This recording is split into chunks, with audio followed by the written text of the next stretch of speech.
Marc chapitre 14, verset 38. Marc 14, 38. C'est pourquoi Jésus leur dit, veillez et priez afin que vous ne tombiez point dans la tentation. L'esprit est bien disposé, mais la chair est faible. Dis à ton frère, la chair est faible.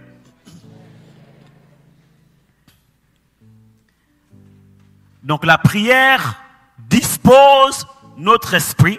La prière nous donne des meilleures et des bonnes dispositions spirituelles. Ça veut dire quoi? L'esprit est bien disposé. Ça veut seulement dire que l'esprit a des bonnes dispositions. C'est quoi les bonnes dispositions? C'est l'envie, le désir. Donc les gens qui disent j'ai pas envie d'aller à l'église. Les gens qui disent j'ai pas envie de louer, j'ai pas envie d'adorer. En fait, ces gens-là qui ont des envies contraires, ce sont des gens, des hommes et des femmes qui n'ont pas une vie de prière consacrée. Parce que Jésus nous dit que quand tu pries, ton esprit est bien disposé. Ça veut dire que tu n'attends pas de venir à l'église pour avoir envie de prier. Tu n'attends pas d'être à l'église pour avoir envie de louer le Seigneur. Tu n'attends pas d'être à l'église pour avoir envie d'écouter la parole. J'entends des gens qui me disent, j'ai pas envie d'écouter la parole, j'ai pas envie de lire la parole, j'ai pas envie de ceci. Bien aimé, quand il y a quelqu'un qui manifeste ces signes-là, ou toi-même, sache que ce sont des signes indicateurs qui montrent, qui révèlent l'état spirituel. Oh oh. Parce qu'un homme de prière, envie de prier, a toujours envie d'adorer, a toujours envie de lire la parole, d'écouter la parole, a toujours envie des choses de Dieu. Parce que son esprit est bien disposé. Disposé à écouter, disposé à obéir, disposé à prier, disposé à adorer. Parfois, nos sentiments, nos ressentis, notre état d'esprit révèlent, écoutez-moi bien, révèlent l'état de notre relation avec Dieu. Je le reprends. Parfois, nos envies, nos désirs, notre état intérieur, voyez-vous, sentis, etc., nos sentiments, nos émotions, révèlent l'état spirituel de notre relation avec Dieu. Et nous montrent où nous en sommes avec le Seigneur.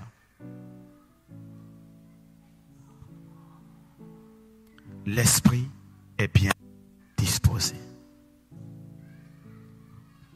Et la Bible déclare que ceux qui ont des bonnes dispositions intérieures mangeront les meilleures productions du pays. Alors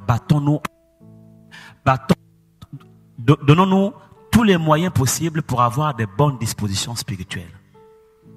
Nous mangerons les meilleures productions du pays. C'est quoi les meilleures productions du pays? Le lait et le miel. La bénédiction de l'Éternel. La grâce. Un homme ou une femme de prière ne peut pas être privé de la grâce de Dieu.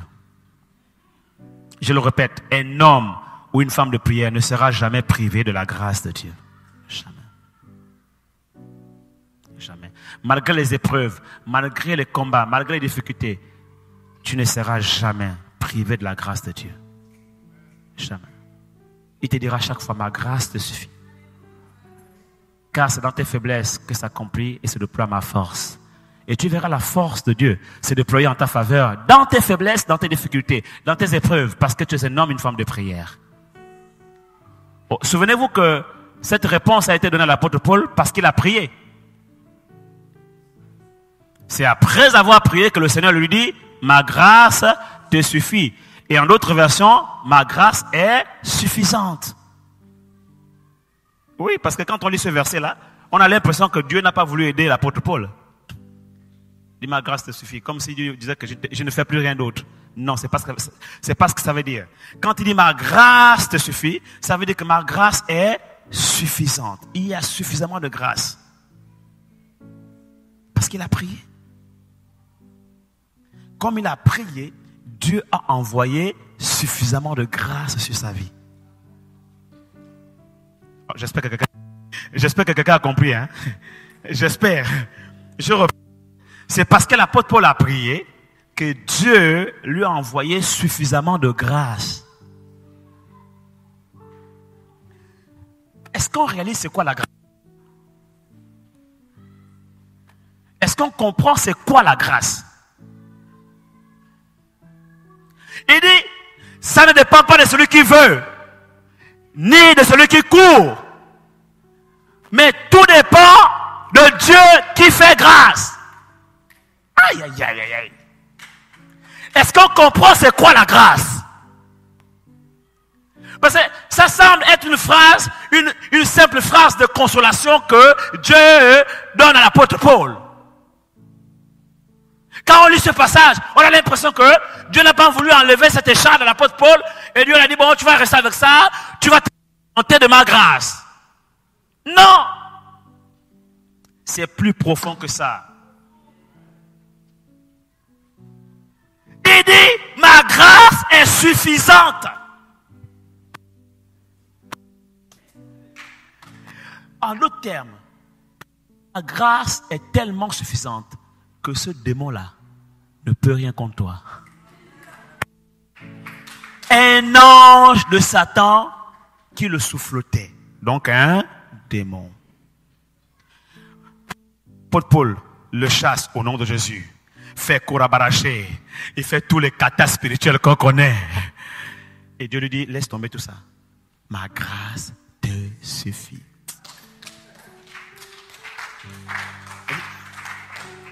Écoutez, tu peux être intelligent, brillant comme pas possible, et j'en connais, qui étaient toujours premiers, majors de leur promotion, mais qui aujourd'hui ont du mal à trouver du travail.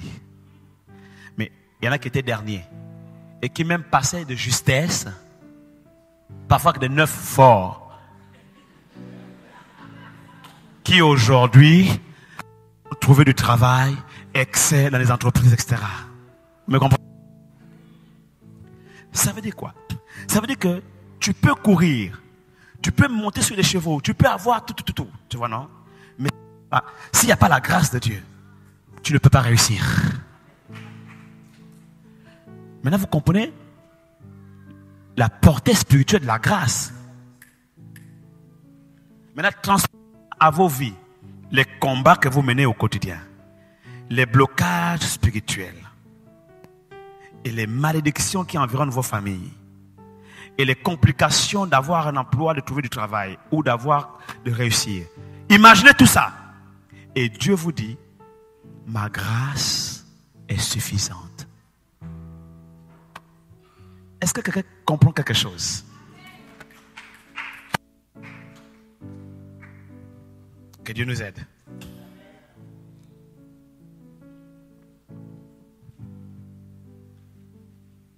Mais il a dû prier. Quand tu pries, tu libères la grâce suffisante de Dieu sur ta vie. Et je ne connais aucun homme de prière qui ait été privé de la grâce de Dieu. Parfois, bien entendu, ça prend du temps pour se manifester. Mais la grâce de Dieu finit toujours par se manifester. Marc, chapitre 13, verset 33. Marc, chapitre 13, verset 33. Prenez garde, veillez et priez, car vous ne savez pas quand ce temps viendra. Écoutez-moi. Les hommes et femmes de prière ne seront pas surpris de l'avènement du Seigneur. En d'autres termes, ceux qui ne prient pas ne seront pas enlevés. Oh, comment ça? Mais écoutez, la parabole de 10 vierges. C'est clair, n'est-ce pas? Voilà. Quand l'époux est arrivé, ce sont les 5 vierges sages qui sont parties avec l'époux. Et on nous explique pourquoi. Parce qu'elles avaient de l'huile dans leur lampe. Maintenant, laissez-moi vous expliquer ça de façon concrète, palpable, avec ce qu'on vit au quotidien, nos vécus quotidiens. Alors, l'huile, c'est l'onction, ok? Ok? L'huile, c'est l'onction. L'huile, c'est le parfum de la présence de Dieu, ok? Ça va, c'est clair? Bon, maintenant, écoutez-moi bien. Alors, je sais qu'il y a beaucoup qui attendent que leur prophétie. Hein? Maintenant, il y a 5 vierges qui ont de l'huile. D'autres qui n'ont pas de l'huile. Et la Bible déclare que les 5 qui n'avaient pas l'huile venaient demander de l'huile à celles qui en avaient. Voici la scène. Elles sont sœurs en Christ dans la même église. Ok? Les autres prient. Et d'autres n'ont pas de prière. Et chaque fois qu'elles avaient besoin de soutien dans la prière, elles venaient voir les 5 autres. Donc les 5 autres priaient pour elles et leur communiquaient un peu d'onction. Et c'est ce qui se passe dans les églises. On a des problèmes et nous-mêmes on n'a pas une vie de prière, on n'a pas une vie de consécration, mais on vient voir les pasteurs, les anciens et les frères un peu plus avancés pour prier pour nous. Jusque-là, ça va. Mais quand l'époux arrive, les vierges sages, ce jour-là, qui avaient l'habitude de donner de leur huile, un peu de leur huile aux autres, ont décidé de dire non. Donc, il arrivera un jour où, à force de te câbler, et je te transfère un peu de mon onction, un peu de bénédiction, un peu de prière, il arrivera un jour où je vais dire non. Pourquoi? Parce que pourquoi ils ont dit non? Parce que si elles donnaient un peu de leur huile ce jour-là, elles auraient aussi manqué d'huile à la rencontre de l'époux, n'est-ce pas? Voilà. Donc un jour je te dirais, mon frère, ma soeur, j'ai trop donné. J'ai beaucoup trop donné. Maintenant là, l'époux arrive. Là, c'est sauve qui peut. Non, c'est un langage terre à terre. Vous comprenez, non? Voilà. C'est pour dire qu'en fait, c'est bien de vivre une vie chrétienne dépendant des autres. Mais à un moment donné, tu dois comprendre que l'époux arrive. Et qu'il faut que tu te remplisses d'huile. C'est comme quelqu'un, par exemple, ici, il n'y a pas ce problème. Mais en Afrique, tu n'as pas d'électricité. Enfin, tu n'as pas de compteur chez toi. Et il y a un compteur. Donc, pour avoir le courant à la maison, tu te câbles chez le voisin. Quelqu'un me comprend ici? Oui, acclame Jésus, alléluia. Tu te câbles chez le voisin. Maintenant, le jour où le voisin ne va pas payer la société d'électricité, s'il est dans le noir, toi aussi tu seras dans le noir. A contrario, si le voisin a un compteur avec unité, ça existe. Donc il a fait sa recharge. Et il s'est rendu compte que chaque fois qu'il te câble, ça pompe chez lui. Et il y a des choses qui disjonctent, etc. Qu'est-ce qu'il va faire? Acclame Jésus. Oh, acclame plus fort, acclame plus fort. Alléluia. Donc, leçon de moralité, devenir même ta vie de prière et produis ton énergie, produis ton électricité, produis ta provision. Amen. Produis, sois un producteur de preuves. Fais comme ça. Alléluia. Ça veut dire alléluia. Amen. Donc, prier pour les autres, c'est bien. Mais prier pour toi-même, c'est mieux. Sois un homme et une femme de prière. Moi, je vais prier pour beaucoup tout à l'heure. Il va se passer des choses. Mais si tu ne pries pas toi-même, il y en a qui ont perdu leur grâce rien qu'au sortir du temple. Parce que tu es sorti de l'atmosphère. Tu n'es plus connecté à l'homme de Dieu. Tu n'es plus connecté à l'onction de l'homme de Dieu. Quand tu te retrouves, tu es seul maintenant face à tes défis quotidiens. Face à tes réalités. Seul face à Satan, tu es seul face au monde des ténèbres. Tu fais comment? Si tu n'as pas appris à te battre dans la prière. Oh, ce soir, je suis venu pour enseigner. Alléluia. Oh, je suis venu pour planter des choses dans ta vie. Oh, je suis venu pour te challenger. Ce soir, je suis venu pour t'instruire. Et ma prière, c'est qu'au sortir de ces moments, ta vie de prière change de dimension. Elle change de niveau. Elle change littéralement au nom de Jésus. Oui, il dit clairement ici, prenez garde, veillez et priez, car vous ne savez pas quand ce temps viendra. Donc ceux qui sont des hommes de prière seront au courant. C'est-à-dire qu'ils seront en alerte. Même s'ils ne savent pas, calendaire, le jour, la date, l'heure, mais leur esprit sera en alerte. Ils entendront le son de la trompette. Ils entendront la voix de l'époux qui dira, le son de la trompette. Voici l'époux arrive! Allez à sa rencontre. Ils seront connectés à l'actualité du ciel. Et ils sauront que l'époux arrive. Et des deux qui seront sur un même lit, il y a un qui sera pris et l'autre laissé. On parle d'un couple. Un homme et une femme. Eh Seigneur, fais que je ne sois pas celui-là qui va rester. Même pas ma femme. Nous tous, on doit monter. Alléluia. Et de deux qui seront dans un même champ, un sera pris et l'autre laissé. Écoutez, de deux qui seront dans le même lit, ici c'est la nuit. Dans le même lit, ils dorment. C'est la nuit, messieurs et dames. De deux qui seront dans le même champ, là c'est le jour. Ça veut dire que dans ce passage, Jésus, avant l'avènement de tous les grands scientifiques, Jésus est en train de nous révéler ici le principe du décalage horaire. Avant tous les scientifiques. Hey! Parce que le jour du Seigneur, c'est un jour. Il ne viendra pas 2 jours. L'avènement du Seigneur, pas en 2 jours. Ce sera un jour. Donc pourquoi il parle de nuit et il parle aussi du jour, si c'est un jour? C'est parce que au même moment, dans un coin du monde, il fera nuit. Dans un autre coin du monde, il fera jour. Acclame, acclame, acclame, acclame, acclame, acclame, acclame, acclame, acclame. Donc Jésus nous parle ici du décalage horaire. Donc quand on te pose la question, Jésus-Christ viendra-t-il le jour ou la nuit? Tu dis les deux. Oh, alléluia! Et là tu cloues tous les raisonneurs. Bouche bée.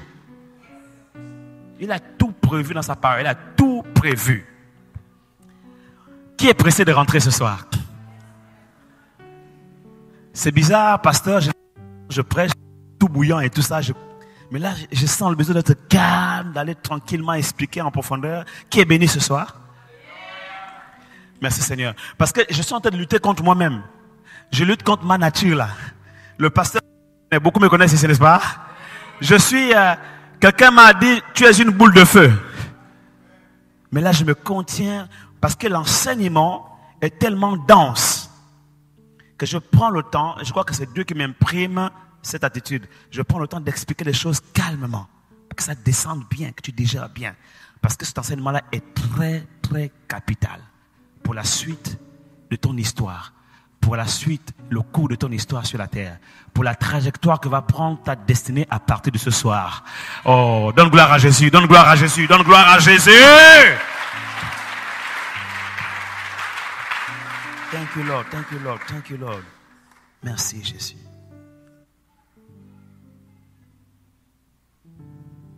Jacques chapitre 5 verset 16. Jacques 5 verset 16.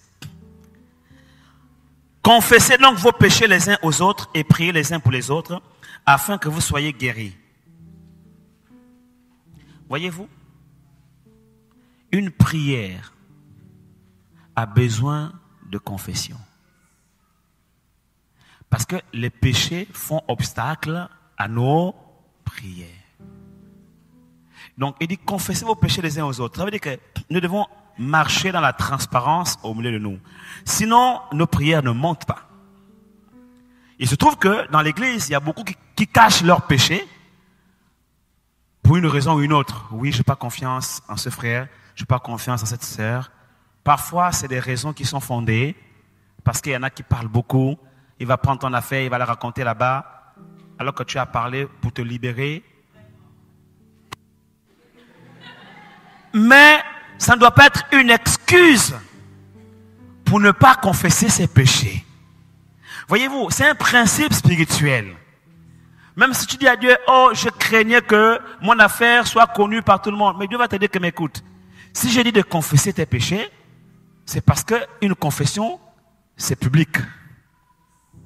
Confesser veut dire rendre public. Donc, si réellement tu veux appliquer le principe de la confession, n'aie donc plus peur que l'affaire soit rendue publique. Sinon, ce n'est plus une confession. Et là, ils ne sont plus d'accord. Je prends un exemple.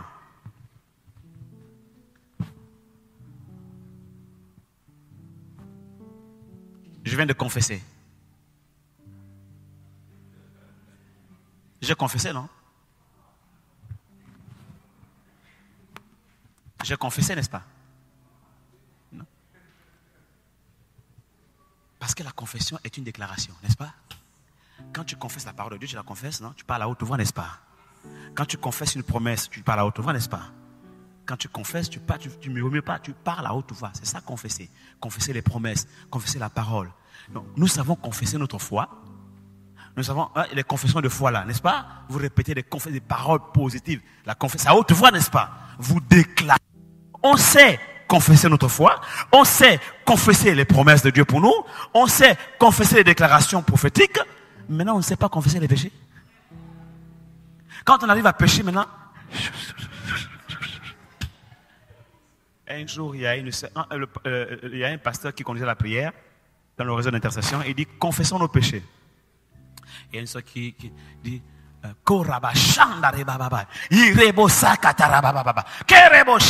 pasteur dit, oh, qu'est-ce que tu es en train de faire? Il dit, mais je suis en train de confesser mes péchés. Mais tu les confesses comment? En langue? Non, non. Nulle part dans la Bible il est écrit qu'on doit confesser nos péchés en langue. Parce que le parler en langue ne rend pas public les péchés. Et comme la confession c'est une déclaration publique, bien aimé, que tu le veuilles pas, tout le monde doit l'entendre. C'est pourquoi il dit confessez vos péchés les uns aux autres. Ça va être connu. Ton affaire sera peut-être colportée au quartier. Ah, ce sont les conséquences de la...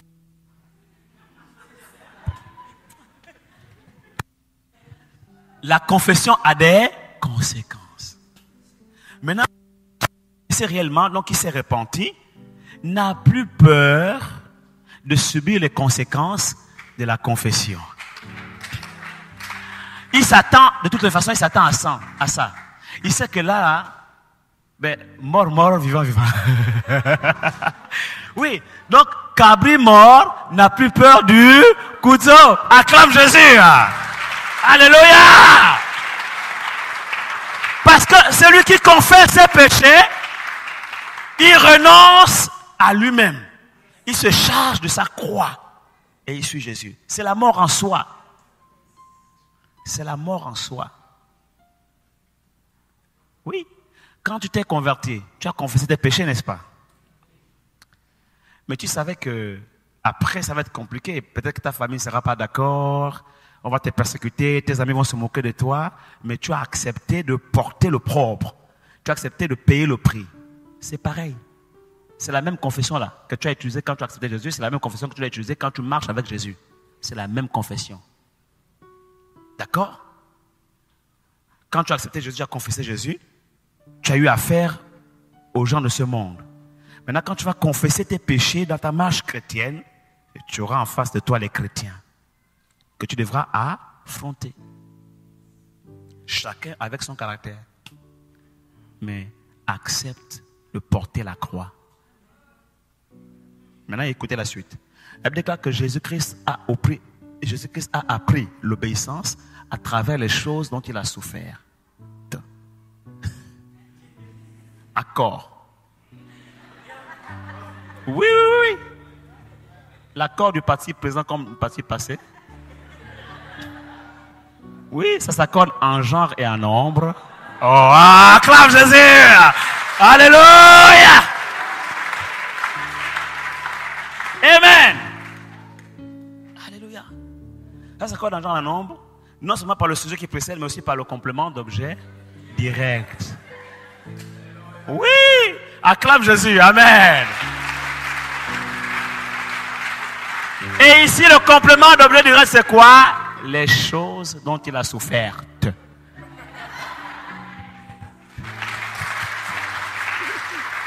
Bon, là, c'était pour les réveiller un peu. Hein? Amen. Là, je vois les étudiants, maintenant, ils sont... Ah! Amen. Accepte de porter la croix. Mais écoutez la suite. Il dit, comme une brebis muette devant ceux qui l'attendent, il n'a point ouvert la bouche. On l'a calomnié, on l'a critiqué, on lui a craché dessus, on l'a injuré. Il n'a point ouvert la bouche. Il est resté muet. C'est pour cela que Dieu l'a souverainement élevé. Ah! Alléluia! C'est ce qui va t'arriver. Quand tu vas confesser sincèrement, oh, tu vas être humilié, tu vas être tu vas être calomnié, mais reste muet devant ceux qui te critiquent, reste muet. C'est pour cela que Dieu va souverainement t'élever. Acclame Jésus.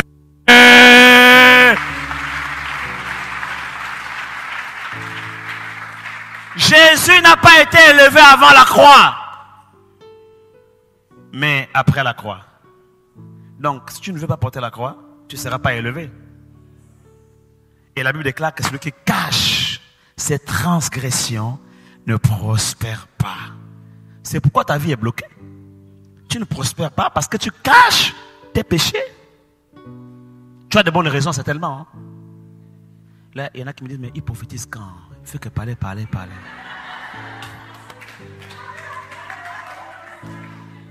Dis à ton frère, il a commencé à prophétiser depuis. Ce qu'il est en train de dire là, il parle de toi et moi comme un livre ouvert. C'est ça la vérité. Hein. Et le sujet dont je parle ici, là, la prière, on le verra tout à l'heure, c'est plus important que les prophéties. Il dit, celui qui cache ses transgressions ne prospère pas. Mais celui qui les avoue et les délaisse obtient grâce, miséricorde. La grâce qui t'ouvre les portes. La grâce qui te fait accepter, qui fait qu'on t'accepte. La grâce qui fait que tu attires les faveurs, tu attires les regards, tu attires les opportunités. La grâce qui te donne de pouvoir rencontrer les bonnes personnes, les bonnes connexions divines. Oh my God. La grâce qui t'ouvre les portes de saison, de nouveaux commencements. La grâce, elle vient dans la vie de ceux qui avouent leur transgression et les délaissent. C'est pourquoi la Bible déclare, si quelqu'un vit dans le péché, sa prière même est une abomination. Quand il prie, Dieu bouche des narines. Ça sent mauvais. Mais quand quelqu'un qui est humble et qui avoue naturellement ses transgressions, sans craindre les représailles, sans craindre la honte, sans craindre les on a dit ou on dit, celui-là, non seulement il est élevé, mais il obtient grâce et miséricorde. C'est pourquoi confessez vos péchés donc les uns aux autres et priez les uns pour les autres. Conséquence, la prière fervente du juste a une grande efficacité. Acclame Jésus. Ah, alléluia. Yes. Ça veut dire que la prière devient fervente parce que c'est la suite, c'est la fin. Confessez donc vos péchés les uns aux autres, priez pour les uns les autres, ok, afin que vous soyez guéris. La prière fervente de juste a une grande efficacité. Il y a un lien ici entre le péché et la guérison. Il y a un lien entre le péché et la guérison. Voilà pourquoi il dit confessez vos péchés les uns les autres, afin que vous soyez guéris. Ça veut dire que si tu ne confesses pas tes péchés, si tu ne confesses pas tes péchés, qu'on prie pour ta guérison, tu ne seras pas guéri. Et quand tu lis la parole de Dieu, il y a toujours un lien entre la guérison et le péché. Il dit, c'est toi qui pardonnes toutes nos iniquités et qui nous guéris de toutes nos maladies. Confessez vos péchés les uns aux autres et puis les uns afin que vous soyez guéris. Il y a toujours un lien. Jésus regarde une personne malade, il dit, tes péchés te sont pardonnés et puis la personne est guérie. Donc Jésus pardonne ses péchés et la personne est guérie. C'est pour vous dire que la plupart des maladies sont liées au péché. Soit ton péché ou un péché héréditaire ancestral. Il faut confesser. Les péchés des pères, les péchés des ancêtres qui ont pratiqué des abominations, la sorcellerie, des choses comme ça, et qui agissent dans la lignée familiale. Et tes propres péchés aussi, parce qu'il ne faut pas toujours accuser les autres. Hein? Tes propres péchés aussi. Comme quelqu'un qui dit vraiment Adam et Ève là aussi, ce qu'ils ont fait là, c'est pas bien. Hein? Je lui dis, mais chaque jour, on est dans le jardin d'Éden, on a en face de nous l'arbre de la connaissance du bien et du mal, et l'arbre de vie, on a le même choix. Là, Adam et Ève ne sont plus là. Tu as la chair, l'arbre de la connaissance du bien et du mal, et tu as le Saint-Esprit qui est l'arbre de vie. Choisis. Marche selon l'Esprit, et tu n'accompliras pas les désirs de la chair. Et ainsi, tu pourras dire Adam et Ève, voilà. Mais tant que tu n'as pas encore fait ça, n'accuse pas Adam et Ève.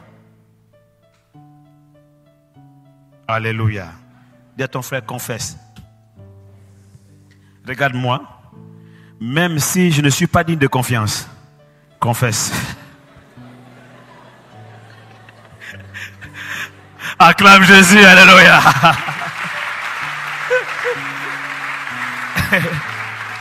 Confesse parce que c'est pour ton bien. Regardez, je vais vous dire une chose qui va vous choquer. Regardez, j'ai parlé avec des personnes qui vont faire les confessions ou qui allaient faire les confessions chez les prêtres. Et il y en a qui m'ont dit que quand elles confessaient leur péché aux prêtres, elles se sentaient libérées et la conscience tranquille et elles dormaient bien. J'ai dit, comment ça, Seigneur? Dieu m'a dit, ce n'est pas tant le prêtre. Dieu n'est pas d'accord avec ce qui se passe là-bas. Hein. Ce n'est pas ça le problème. Hein. Donc, il ne s'agit pas d'aller confesser vos péchés aux prêtres. Non, non, non. Mais je vais vous faire réaliser la puissance du principe. Le prêtre, il y a même des prêtres qui livraient certains criminels, voilà, à la gendarmerie. Donc, ce n'était pas forcément des gens dignes de confiance, n'est-ce pas? Mais pour avoir confessé, la personne se sentait libérée, soulagée dans sa conscience. Elle dormait en paix, le poids est parti. Vous comprenez un peu la puissance du principe qui ne dépend pas de la personne à qui on confesse les péchés, mais qui dépend de l'obéissance au principe établi. Donc, Dieu ne regarde pas la personne qui confesse. Dieu même sait que la personne est capable, dès qu'elle sort là, elle va prendre son téléphone. Oh, j'ai un scoop. Oh, et puis, tous qui sont partisans de ça, qui aiment ces choses-là, les trucs là, hein, les choses là, les petits trucs croustillants là. Hein. Oh, raconte-moi. Et il commence un peu à faire le suspense là. Oh, laisse tomber, ma soeur. Ouais, tu vas pas me croire. Eh, que dis maintenant? C'est quoi le... Oh, laisse tomber, non, mais laisse tomber. Quelle est ta position? Tu es debout ou tu es assis? Si tu es debout, assieds-toi. Hein? Dieu sait que juste après, elle va les comporter. Mais Dieu te dit confesse. Quand tu confesses, tu ne penses pas à tout ça. Dès que tu as fait, tu te sens libéré. Tu es libéré. Et la puissance du principe te délivre, te soulage, enlève le poids. Ta conscience est purifiée, tranquille.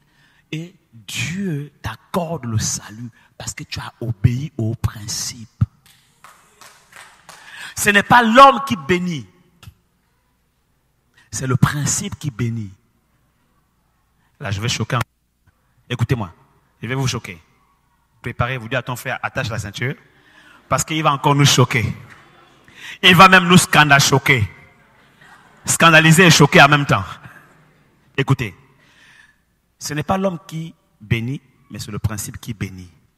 Ce n'est même pas Dieu qui bénit. Là, je me cache. On va me lapider. Ce n'est même pas Dieu qui bénit. Oh! Comment ça, pasteur?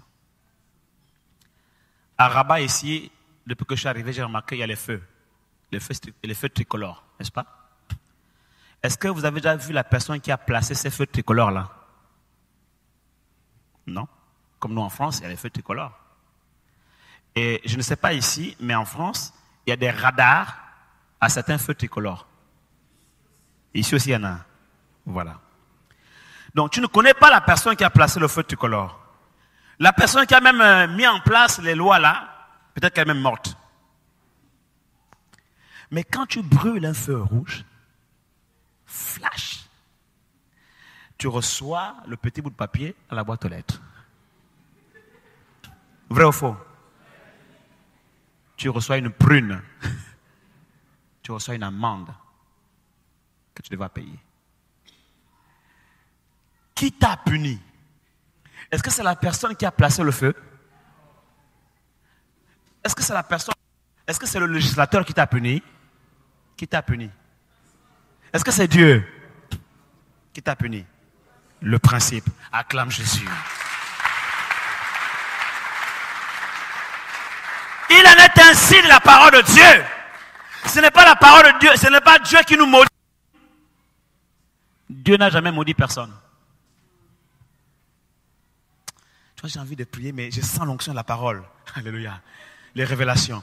Écoutez, Dieu n'a jamais... Mais comment ça, Dieu n'a jamais maudit personne? Là, je vais encore te choquer, mes scandales choqués. Lis Genèse. Quand Adam et Ève ont péché, quand Dieu arrive, qu'est-ce qu'il dit il dit à la femme? D'abord, il parle au serpent. Et quand il parle au serpent, Dieu parle bien français. Mais c'est lui la parole. Il est l'alpha et l'oméga. Alpha, c'est A. N'est-ce pas? Oméga, c'est Z. Donc, il est l'alphabet. Il maîtrise toutes les langues. Donc, quand vous lisez ce qui est écrit, il utilise bien les mots. Il dit au serpent, parce que tu as fait cela, tu seras maudit. Il utilise le mot maudit, le verbe maudire. Maintenant, quand il arrive à la femme, il dit à la femme, j'augmenterai les douleurs de tes grossesses. En d'autres termes, la femme était déjà prévue à coucher avec des douleurs. Donc Dieu avait déjà prévu que la femme accouche avec des douleurs. C'est ton frère que la douleur n'est pas une malédiction. Parce que Dieu, quand il a créé la femme, il avait prévu que la femme accouche avec les douleurs. Mais comme la femme a péché, Dieu a dit que je vais augmenter. Je vais augmenter. Vous comprenez? On n'augmente pas quelque chose qui n'existe pas. Ça veut dire que la douleur existait déjà. Voilà. Quand il a créé l'homme, il a dit que tu vas cultiver la terre. Donc la notion de travail existait déjà. Ce n'est pas une conséquence du péché. Le travail n'est pas une conséquence du péché. Le travail, c'est bon. C'est le précieux trésor de l'homme.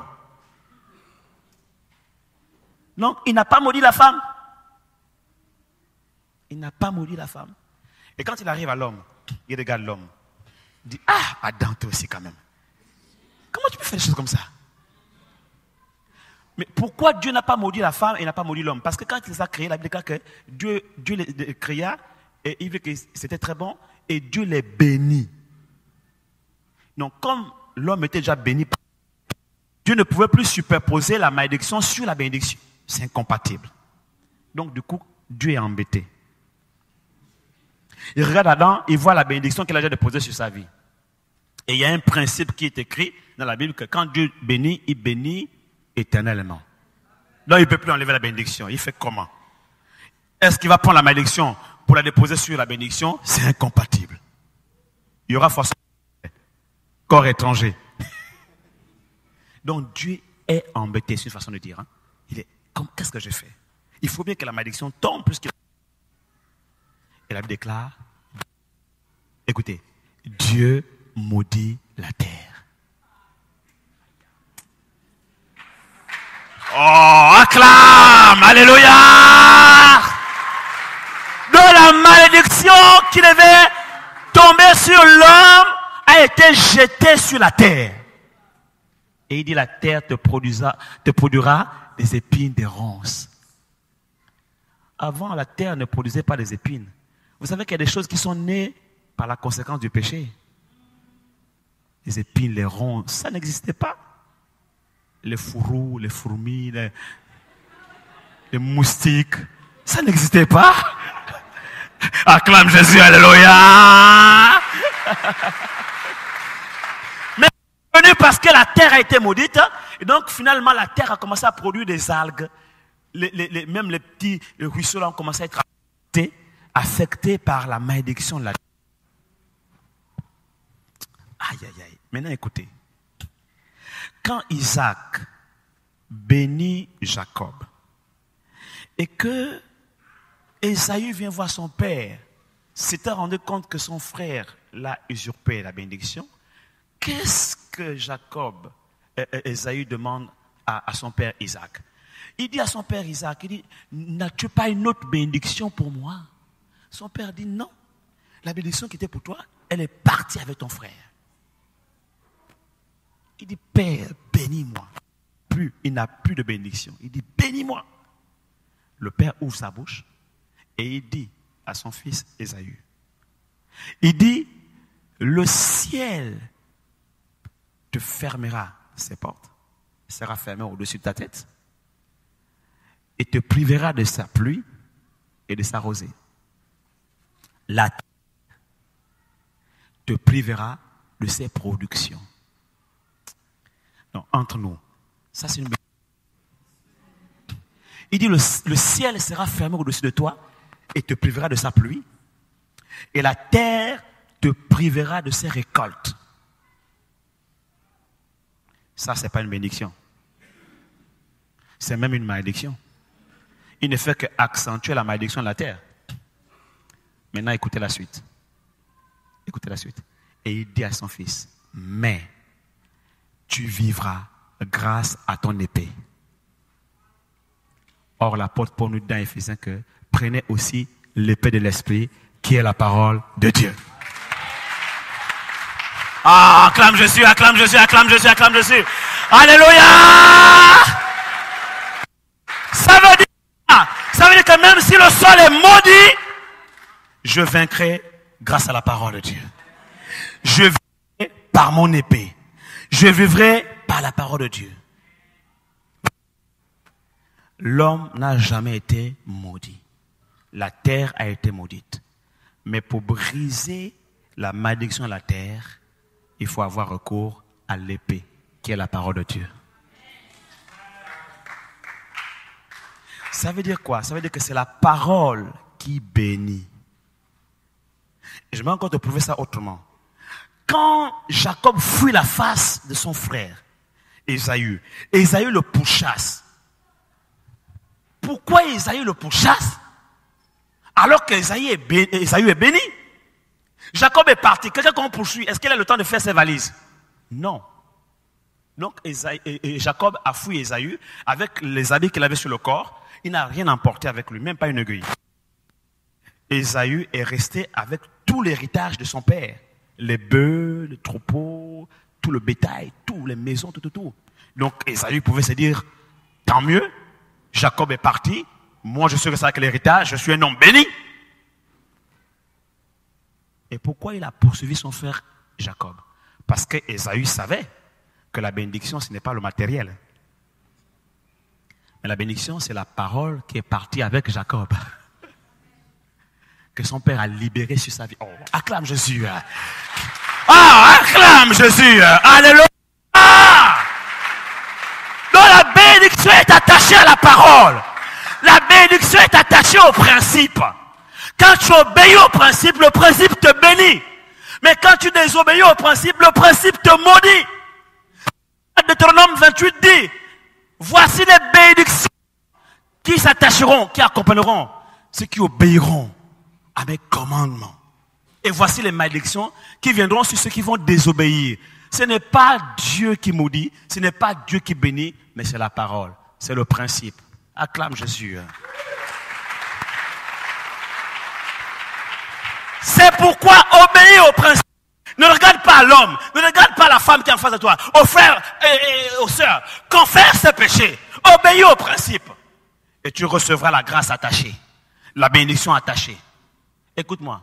Avant de te donner le miracle que Dieu veut te donner, avant de te donner la bénédiction que tu demandes à Dieu, Dieu te donne d'abord le principe. Parce que la bénédiction que tu recherches se trouve dans l'instruction contenue dans le principe. Je reprends. La bénédiction que tu recherches se trouve dans l'instruction contenue dans le principe. Quand tu as appliqué le principe, parce que tu as compris l'instruction qui est dans le principe, tu reçois la bénédiction. Donc, les miracles ne sont pas le fruit d'un hasard. Les miracles sont le résultat d'une combinaison de plusieurs lois et principes spirituels. Alléluia. Alléluia. Dis à ton frère, confesse. Oh Seigneur, j'espère que ça va aider beaucoup de personnes ici à sortir des vies où il y a beaucoup de personnes qui vivent dans des péchés cachés. Seigneur, aide ton peuple à s'en débarrasser, à en être libéré, Seigneur. Parce que celui qui cache ses transgressions ne prospère pas. Et je vois des vies qui sont bloquées au niveau de leurs études, au niveau du travail, au niveau des entreprises, des affaires, au niveau du mariage, tout simplement parce que ces personnes vivent avec des péchés cachés. Seigneur, je t'en supplie, que cette personne ne sorte pas d'ici comme elle est rentrée. Touche son cœur, Seigneur, au-dessus, pour son bien. Quel est le courage de confesser ses péchés aux frères, aux sœurs, aux pasteurs? Si elle n'a pas confiance à quelqu'un, qu'elle vienne voir le pasteur ou la femme du pasteur, qu'elle confesse ses péchés. Il y en a qui vivent en couple. Il y en a qui ont trompé leur conjoint. Seigneur, touche leur cœur, qui ne vivent pas toute leur vie avec un péché caché, avec un poids aussi lourd sur leur conscience. Seigneur, touche-les, afin qu'ils aient le courage d'avouer leurs péchés à leur femme ou à leur mari. Car c'est peut-être à cause de ça que, jusqu'à présent, ils ont du mal à avoir des enfants. Or, c'est peut-être à cause de ça qu'ils ont du mal. Ils font tout le temps des fausses couches. Ou bien ils ont du mal à percer dans les affaires, à percer dans le travail ou dans les études. Seigneur, je t'en supplie, Père, touche le cœur de quelqu'un ici. C'est pour leur bien, Seigneur. Tu as tellement insisté sur ces points. Oh, je te fais confiance, Seigneur. Oh, je sais que tu ne parles pas en vain. Et ta parole ne retourne pas à toi sans avoir produit l'effet pour lequel elle a été libérée. J'ai de confiance qu'au sortir d'ici, il y aura des repentances, des conversions radicales, profondes, des restaurations de vie, des restaurations de couple, de relations. Et que la vie de quelqu'un ne sera plus jamais la même. Au nom de Jésus. Amen. Amen. Amen. Rapidement, je vais terminer. Merci Seigneur. Marc 11, 24. Note seulement, Marc 11, 24. C'est pourquoi je vous le déclare, tout ce que vous demanderez dans vos prières, croyez que vous l'avez reçu et cela vous sera accordé. Il faut croire, il faut prier avec foi. Dans Jacques chapitre 5, verset 15, dit que la prière de la foi sauvera le malade. Il faut prier avec foi, il faut croire qu'à ce que tu demandes, Dieu te l'accorde. Ne te plains plus, quand tu as prié une fois, deux fois, trois fois, ça suffit. Ne redemande plus les mêmes choses, rentre dans l'action de grâce. C'est l'expression de la foi, parce que tu crois que ce que tu as demandé, tu l'as déjà reçu. Alors rentre dans l'action de grâce, rends grâce, rends grâce. Ne ressasse plus les mêmes sujets, rends grâce. Et la prière d'action de grâce est une expression de foi et de confiance en l'Éternel. Il a dit, fais de l'Éternel tes délices, et il te donnera ce que ton cœur désire. Recommande ton sort à l'Éternel, mets en lui toute ta confiance et il agira. La confiance en l'Éternel s'exprime par l'action de grâce, qui montre que tu es confiant et que tu sais que Dieu est en train d'agir pour toi. Que ce n'est plus qu'une question de temps. prière d'action de grâce a ouvert les portes du tombeau de Lazare. Et Lazare est sorti du tombeau. La prière d'action de grâce, Jésus rendit grâce, a ouvert le ciel sur la tête de ce jeune homme qui était né sourd-muet. Et ses oreilles se sont ouvertes et sa bouche s'est ouverte. Il a parlé, il a entendu. La prière d'action de grâce a multiplié le pain et le poisson. À chaque fois, il est écrit, Jésus leva le ciel, les yeux au ciel, rendit grâce. Jésus leva les yeux au ciel, rendit grâce. Jésus leva les yeux au ciel, rendit grâce. Tu as prié une fois, 2 fois, 3 fois, lève les yeux au ciel, rends grâce. Rends grâce. Et que dans ta vie, ton cœur abonde en action de grâce.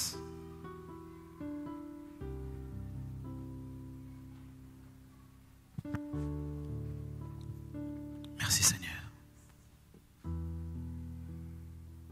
Oui, Matthieu chapitre 21, verset 22. Tout ce que vous demanderez avec foi par la prière, vous le recevrez.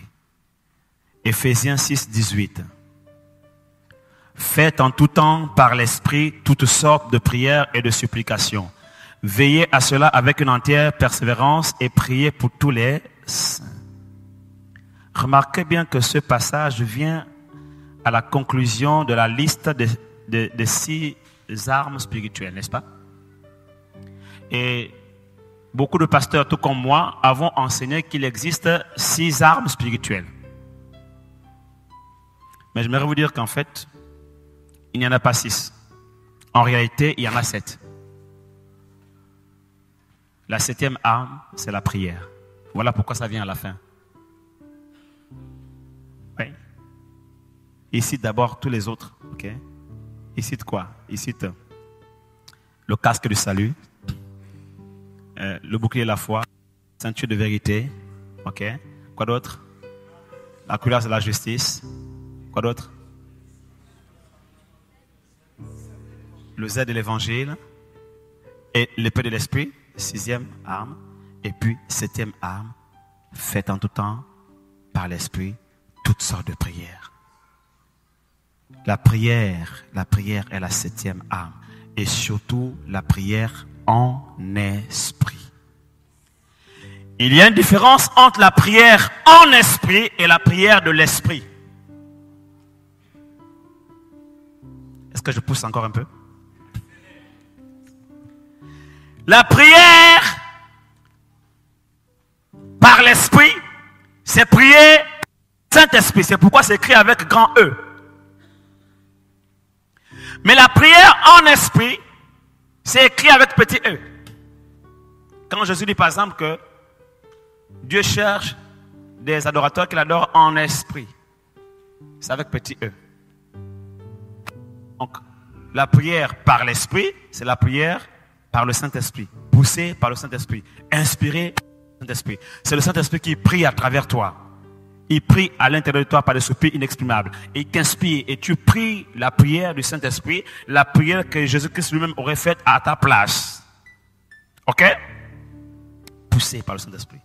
Mais la prière en esprit, la prière de l'esprit, donc toi, avec petit e, donc c'est toi, le nouvel homme en Christ. La prière de l'esprit, c'est ta prière. C'est la prière de l'esprit. C'est ta prière à toi. Donc c'est toi qui pries. Mais toi qui? L'esprit. Quel esprit? Le nouvel homme en Christ. Le Christ qui est en toi. Acclame Jésus. La prière par l'esprit, par le Saint-Esprit est puissante. Mais la Bible déclare que la prière fervente du juste a une grande efficacité. Qui est le juste? C'est toi. Le nouvel homme en Christ. C'est toi le juste. Maintenant, imaginez ça. Le Saint-Esprit prie à l'intérieur de toi et à travers toi. Toi, le juste, le nouvel homme en Christ, tu pries aussi. Vous êtes 2 personnes à prier. Et la Bible déclare que là où 2 ou 3 sont accordés. Aïe. Oh, alléluia! Frère, on peut être nombreux à prier et ne pas être efficace. Parce qu'on est nombreux mais sans forcément être accordé. Mais si je m'accorde avec le Saint-Esprit, ma prière est plus puissante et plus efficace que la prière d'une grande assemblée de 1000 membres. Parce qu'on peut être une grande assemblée de 1000 membres, être ensemble et ne pas être en accord. C'est pourquoi il ne faut pas chercher à ce que tout le monde vienne forcément à l'intercession. Mieux vaut s'il n'est pas accordé qu'il reste chez lui. Sinon il va venir faire interférence. Il va brouiller le réseau. Fais comme ça. Dis à ton frère, libère le réseau. Libère le réseau. Acclame Jésus. Alléluia. On a besoin de gens qui sont accordés. Pas seulement les gens qui sont ensemble, mais qui sont aussi accordés. C'est pourquoi j'aime souvent dire à ma femme, je dis, quand elle me dit, je m'en vais dans la chambre, je suis en réunion avec moi-même. Oui, je suis en réunion avec moi-même parce que je vais rentrer à moi-même, je vais m'accorder avec le Saint-Esprit. Alléluia. Et je préfère souvent être en entretien avec le Saint-Esprit parce que c'est la valeur sûre. Lui au moins, avec moi, je sais qu'on sera toujours d'accord. Et si lui et moi on s'accorde pour demander quelque chose à Dieu, cette chose nous sera aussi accordée. Quelqu'un me dit, oh, le Saint-Esprit aussi prie? Oui. Romains 8, il dit que le Saint-Esprit prie à l'intérieur de toi. Il intercède par des soupirs inexprimables. Ah, acclame Jésus. Acclame plus fort. Acclame. Alléluia. Bon, je sais que tu es fatigué, je vais arrêter. Non, si tu es fatigué, je vais arrêter. Si tu n'es pas fatigué, alors acclame Jésus. Acclame plus fort. Amen, amen. Yes. Est-ce que la parole de Dieu te fait du bien? Est-ce que la parole de Dieu te fait du bien? Fais comme ça. Fais comme ça. Amen. Tu es béni. Tu es un homme béni, une femme bénie. Alléluia. Oh Jésus. Je vais terminer avec un passage. 2 même. Alléluia. 3 même. 4 même, si vous voulez. Bon, je vais quand même lire tous les passages. Alors, Philippiens 4, 7. Philippiens 4, 7. Rapidement. Philippiens 4, 7. Je sais que j'ai pris beaucoup de temps, c'est pour ça. Philippiens 4, 7. Ne vous inquiétez de rien, mais en toutes choses, faites connaître vos besoins à Dieu, prières et des supplications, avec des actions de grâce. Et la paix de Dieu, qui surpasse toute intelligence, gardera vos cœurs et vos pensées en Jésus. Quelqu'un manque-t-il de paix ici?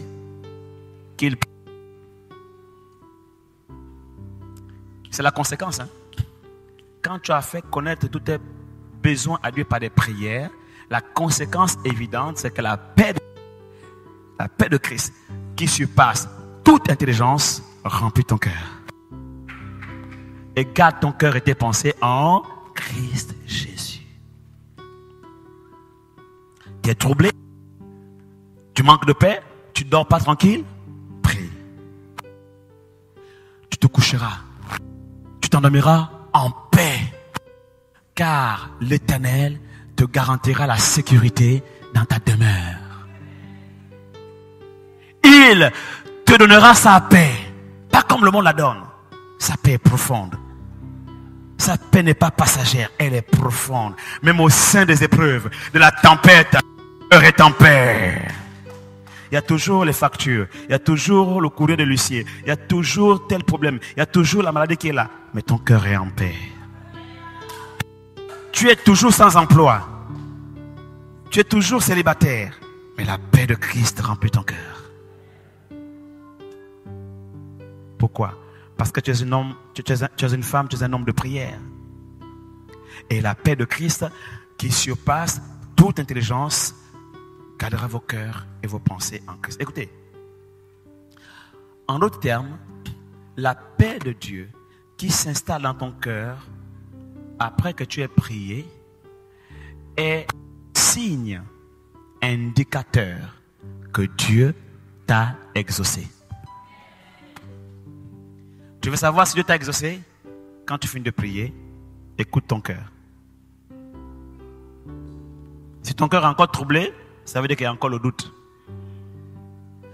Mais si la paix de Dieu a rempli ton cœur, tu peux être sûr que Dieu t'a exaucé. Même si tu ne vois pas encore la chose, tu sais au fond de toi que tu l'as déjà obtenu. Tu Catalambano. Quelqu'un ici acclame Jésus. Ah, Catalambano!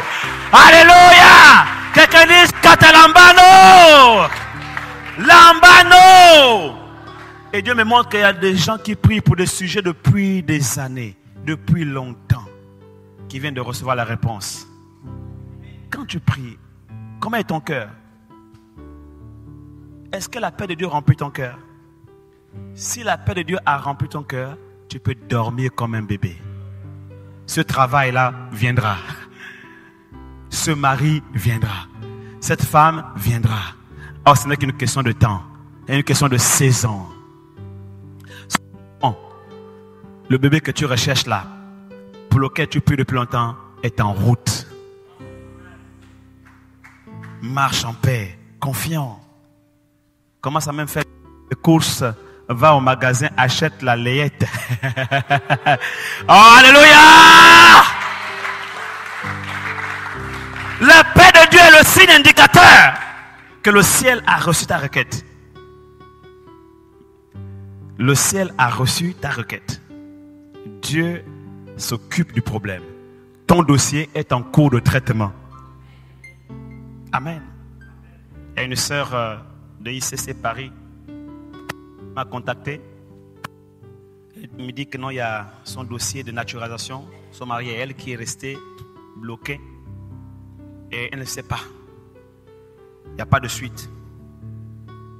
Et je lui dis prie. Et elle a prié. Je lui dis qu'est-ce que tu ressens dans ton cœur? Elle me dit la paix de Dieu. Je dis voilà. Et je lui dis maintenant écoute. Je vois que on va vous écrire pour vous demander d'envoyer des papiers complémentaires. Parce que j'ai vu dans mon esprit, c'était écrit dossier en cours de traitement. Je lui dis ça. Un mois plus tard, elle m'envoie un mail avec pièce jointe, l'attestation de nationalité française. Oh, acclame Jésus, alléluia! Au départ, elle était paniquée, elle était troublée. Dès qu'elle est rentrée dans la paix de Dieu, même la prophétie a trouvé une piste d'atterrissage. Je vous dis que il y en a qui sont stressés, ils attendent des prophéties. Mais tant que ton cœur n'est pas en paix, la prophétie ne va pas trouver une piste d'atterrissage. Ne sois pas stressé, ne sois pas stressé. Dis à ton frère, sois relax. Sois détendu. Et surtout, ne dors pas. Parce que si tu dors, la prophétie peut passer au-dessus de ta tête. Alléluia. Acclame Jésus, acclame Jésus, acclame Jésus. Pasteur, j'ai envie d'arrêter, mais ça ne fait que venir. Désolé pour le temps, mais on va bientôt finir. Je sens l'onction de l'enseignement ce soir. Je sens l'inspiration. Ce sujet-là, écoutez, bizarrement, j'ai déjà enseigné sur la prière, mais bizarrement, je n'ai jamais enseigné comme je l'enseigne aujourd'hui. Quelle grâce, dis à ton frère, quelle grâce. On est béni dans cette église, amen. Et vous devez surtout bénir le pasteur et son épouse parce que c'est à travers eux que vous êtes bénis. Acclamons le Seigneur pour leur vie. Acclamons le Seigneur. Amen.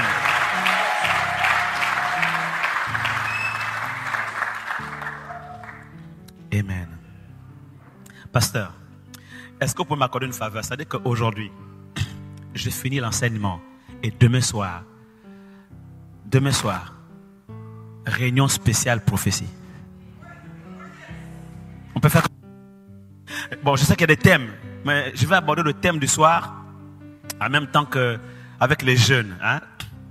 Les jeunes, on a rendez-vous demain à quelle heure? Voilà, j'avais prévu parler de l'évangélisation dans la vie du disciple. Mais je vais parler d'un sujet qui va inclure l'évangélisation à l'intérieur, en fait. J'ai plus à cœur de parler, en fait, de la question du ministère, de l'appel et des dons, hein, du Saint-Esprit. Et à l'intérieur, on va toucher la question de l'évangélisation. Parce que tu ne peux pas recevoir des dons spirituels. Le premier but pour lequel Dieu a envoyé le Saint-Esprit sur la terre, c'est pour l'évangélisation, n'est-ce pas? Voilà. Donc demain, on va toucher ça à 14h. Et le soir, ça va être une soirée spéciale, exercice du ministère prophétique. Donc, je vais prier pour vous. Ok? Donc, les chantres, préparez-vous dans l'adoration. Et il faut vraiment... J'ai bien aimé, hein? J'apprécie vraiment votre atmosphère. L'atmosphère, c'est super. Ok? Et je vais demander à mon pianiste de vous envoyer quelques chants de mon répertoire qui m'inspirent beaucoup dans le ministère prophétique. Et donc, on va entretenir l'atmosphère par des temps d'adoration. À un moment donné, on va adorer le Seigneur. Et puis après, les chants, vous allez entretenir l'atmosphère en fond sonore, à voix basse.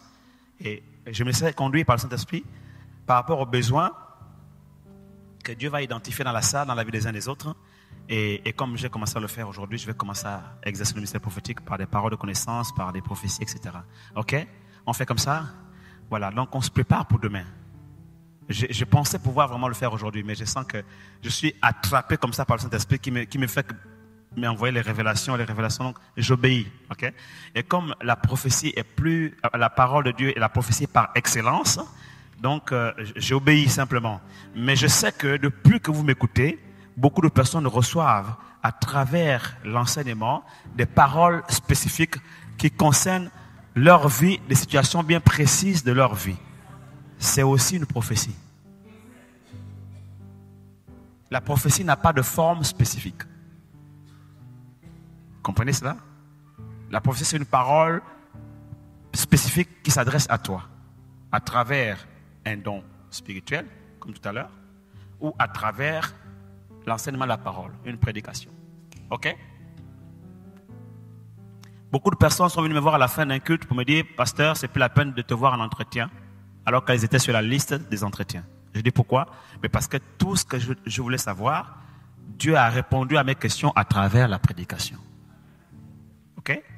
Donc la parole de Dieu est la prophétie par excellence.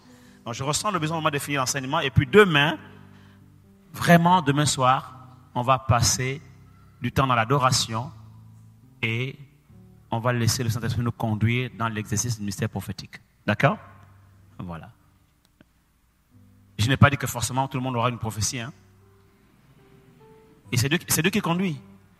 C'est vraiment Dieu qui conduit. C'est-à-dire que je ne sais comment une réunion va se passer. Jamais. Et comme je disais, il y en a qui vont avoir besoin d'une prophétie et Dieu donnera une prophétie. Il y en a qui vont avoir besoin d'une parole de connaissance et Dieu donnera une parole de connaissance. Il y en a qui vont avoir besoin d'une exhortation, une orientation, Dieu donnera ça. Et d'autres auront besoin simplement auront besoin d'une prière. Mais une prière prophétique. Et tu le remarqueras. Quand je parle une prophétie littérale pour toi et que je ressens une prière pour toi, quand je prie, toi-même tu remarqueras que la prière en question vient répondre aux besoins de ton cœur. C'est la preuve que la prière même là est une prophétie parce que c'est une prière prophétique. Ok ma soeur, tu vas vivre littéralement une délivrance durant ce séminaire. Il y a des choses avec lesquelles tu te bats, que tu combats dans ta vie. Je ne peux pas tout dire ici. Ça va partir comme ça. Depuis déjà le début du séminaire, Dieu est en train de travailler dans ta vie. Il y a des choses qui bloquaient ta vie là. Il y a des choses qui te retenaient, les liens là. Okay? L'esprit de peur, l'esprit de crainte de l'homme. La Bible dit que l'amour parfait bannit la crainte. Ne crains pas. Pour ton avenir, ne crains pas. Parce que Dieu tient ta vie entre ses mains. Il a dit, j'ai formé pour toi des projets de paix et non de malheur afin de te donner un avenir et de l'espérance. Il y a de l'espérance pour ton avenir. Ton avenir est en Christ. Il y a de l'espérance. Et l'espérance ne trompe pas parce que l'amour de Dieu répand dans ton cœur par le Saint-Esprit. Recherche la présence de Dieu simplement. Et prie, sois une femme de prière. Les murs de Jéricho vont tomber dans ta vie. L'esprit d'échec va s'enfuir. L'esprit de propre va s'enfuir. L'esprit de blocage va s'enfuir. La malédiction est brisée. Crois-moi, Dieu dit vrai dans sa parole. Dieu dit la vérité à ton sujet. Crois la parole de Dieu et ta vie ne sera plus jamais la même. Plus jamais la même.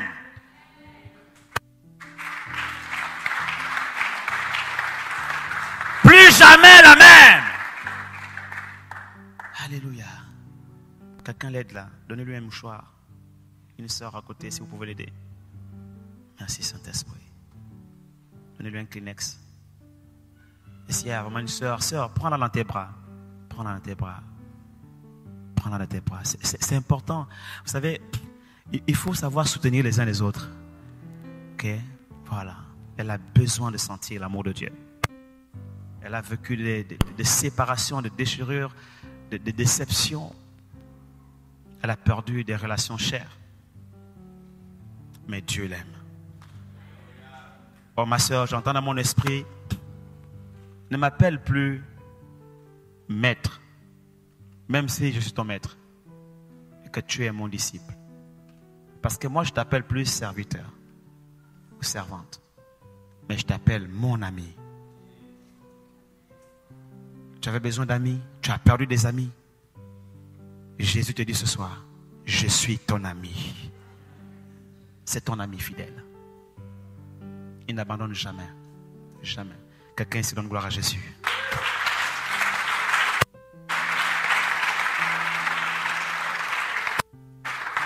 Par moments, tu as eu des pensées de suicide. Je viens commander à l'esprit de suicide de quitter ta vie au nom de Jésus. Des pensées de suicide, d'abandon. Tu voulais jeter l'éponge. Je déclare au nom de Jésus, l'esprit de mort, de suicide, lâche ta conscience, lâche ta vie au nom de Jésus, lâche tes émotions, lâche tes sentiments au nom puissant de Jésus. Ce soir, tu es libéré littéralement. Tu es affranchi et ta vie ne sera plus jamais la même. Plus jamais la même. Gloire au Seigneur. Merci Jésus pour ta grâce. Merci Jésus.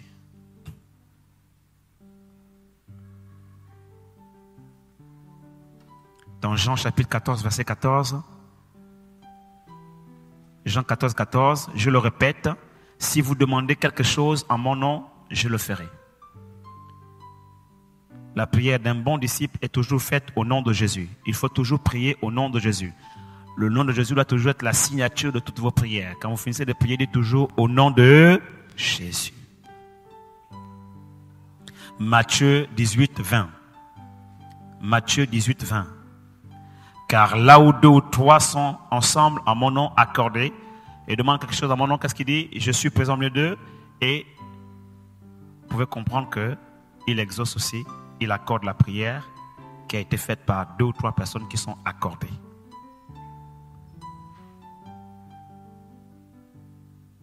Jean chapitre 15 verset 16, c'est l'avant-dernier verset qu'on va lire. Jean 15, 16. Ce n'est pas vous qui m'avez choisi, non. C'est moi qui vous ai choisi. Je vous ai donné une mission d'aller, de porter du fruit qui soit durable. Ça, c'est la version du semeur. Alors le Père vous accordera tout ce que vous lui demanderez en mon nom. La version du second dit, ce n'est pas vous qui m'avez choisi, mais c'est moi qui vous ai choisi afin que vous alliez, que vous portiez du fruit et que votre fruit demeure. Que tout ce que vous demandez en mon nom, il vous le donne. Remarquez bien que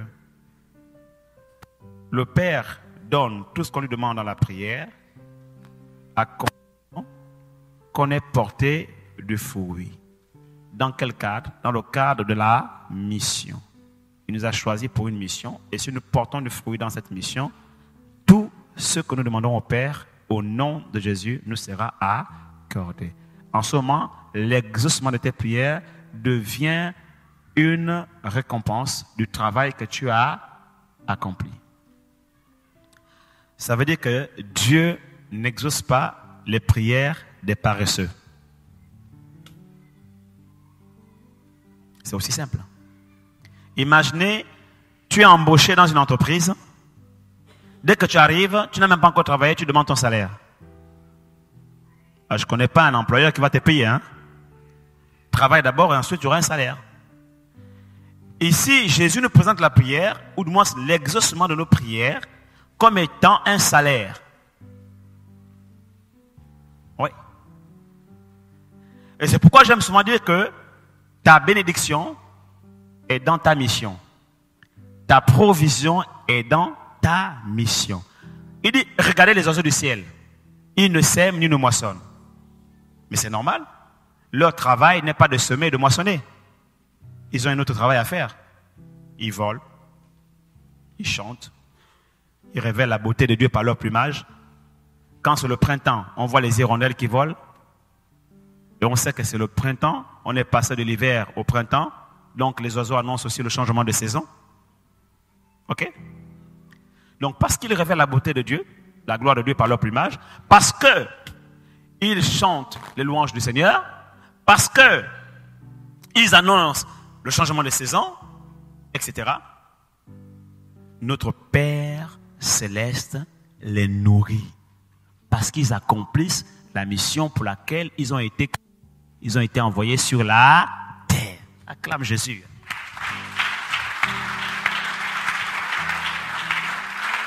Alléluia! C'est pourquoi je dis, Dieu nous exauce chacun dans sa vocation. Il exauce chacun dans son appel. Oui, accomplis ta mission et tu obtiendras ta provision, ta bénédiction. Avez-vous déjà vu un ambassadeur envoyé par une nation dans un pays qui crève de faim? Il n'a pas à s'inquiéter. Pourquoi? Parce que sa provision est pourvue par sa patrie. Dans le royaume de Dieu, nous sommes des ambassadeurs sur la terre. Chacun d'entre nous est un ambassadeur. Et si tu as accompli la mission pour laquelle tu as été envoyé sur la terre, pour laquelle tu as été créé, tu ne mourras pas de faim. Et je peux te dire que si Dieu t'a envoyé au Maroc pour son œuvre, tu auras un titre de séjour, tu auras du travail, tu ne mourras pas de faim. Avez-vous déjà vu un ambassadeur qui est sans papier? Non. Ils ont même l'humilité diplomatique. On ne les touche pas. Tu circuleras dans ce pays, on ne va jamais te toucher. Parce que tu as sur ta vie l'humilité diplomatique. Les papiers, tu les auras. Le travail, tu l'auras. La nourriture, tu l'auras. Parce que c'est Dieu qui t'a envoyé dans ce pays. Amen. Cette parole, Dieu me l'a dite. C'est moi qui t'ai envoyé en France. Parce que je t'ai envoyé ici. Tu auras tes papiers. Tu auras du travail. Et tout ce que Dieu m'a promis, je l'ai eu. Il m'a dit, regarde Joseph. Il est rentré en Égypte clandestinement. Il s'est retrouvé gouverneur de l'Égypte avec la nationalité égyptienne. Pourquoi? Parce que c'est Dieu qui l'a envoyé là-bas pour accomplir une prophétie qui avait été donnée à Abraham, que son peuple allait être en captivité dans un pays étranger pendant 4 siècles. Et la prophétie s'est accomplie à travers Joseph.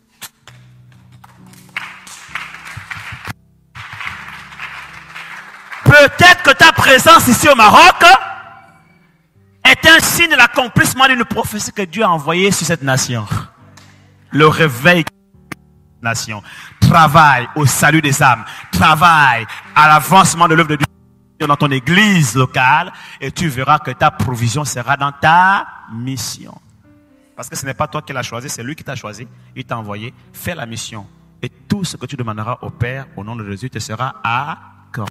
Tes études seront bénies. Ta famille sera bénie. Ton travail sera béni. Ils seront bénis. Ce que tu entreprendras avec tes mains sera béni. Acclame Jésus.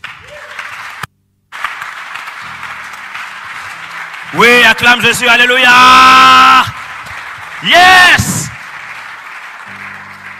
Et le dernier passage, Jacques, chapitre 5, verset 17. Élie était un homme de la même nature que nous. Il pria avec instance. Dites avec instance. Ça revient encore, avec instance, avec ferveur. Alors je crois, pasteur, qu'après ce programme, même à partir de demain, même tout à l'heure quand on va prier, les gens vont prier avec ferveur. Avec instance, on n'entendra plus les murmures, c'est fini là. Amen. Il pria avec instance pour qu'il ne plût point. Et il ne tomba point de pluie sur la terre pendant 3 ans et 6 mois. 3 ans et demi.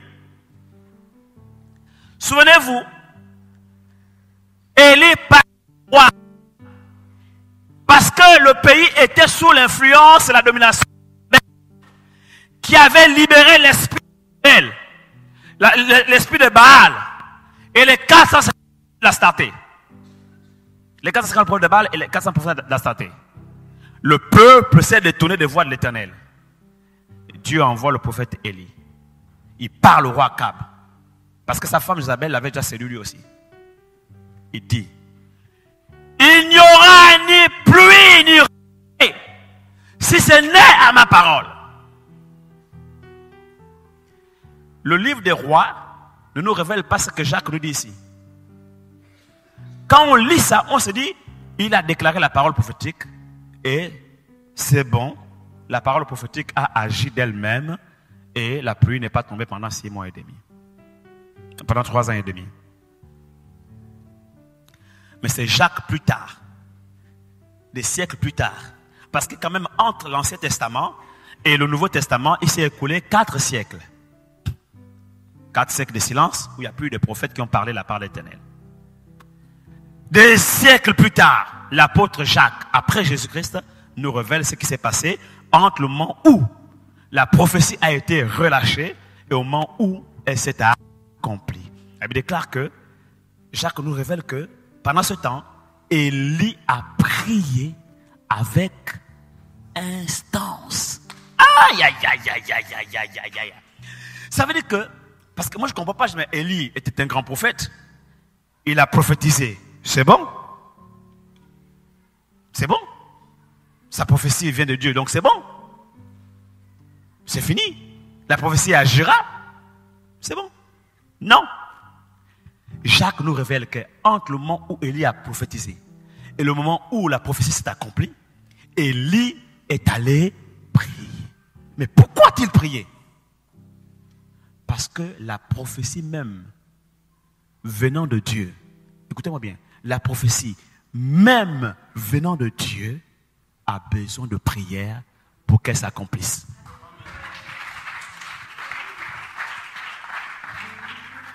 Ça veut dire que si Élie ne priait pas, la prophétie pouvait ne pas s'accomplir. Et Dieu m'a dit, écoute ça, entre la prière et la prophétie, Dieu choisit la prière. Entre la prière et la prophétie, Dieu choisit la prière. Pourquoi? Parce que la prière soutient la prophétie.